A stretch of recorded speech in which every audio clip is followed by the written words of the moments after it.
చిత్తూరు జిల్లా సదుం ఎంపీటీసీ ఆనంద్ 53 ఏళ్లు మృతి చెందారు.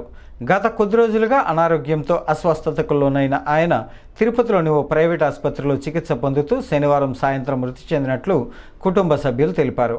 వైసీపీ పార్టీ అభివృద్ధిలో క్రియాశీలకంగా పనిచేస్తున్న ఆనంద్ మృతి పట్ల తీరని లోటని వైఎస్ఆర్సీపీ రాష్ట్ర కార్యదర్శి పెద్దిరెడ్డి పేర్కొన్నారు. కుటుంబ సభ్యులను పరామర్శించి ఆయన ప్రగాఢ సంతాపాన్ని తెలియజేశారు. మాజీ మంత్రి MLA Peddireddy Ramachandra Reddy, Rajampet MP Mithun Reddy, Thamballapalle MLA Peddireddy Dwarakanath Reddy తీవ్ర సంతాపాన్ని వ్యక్తం చేశారు. మండల పరిధిలోని పలువురు ప్రజాప్రతినిధులు, పార్టీ కార్యకర్తలు సంతాపాన్ని వ్యక్తం చేశారు.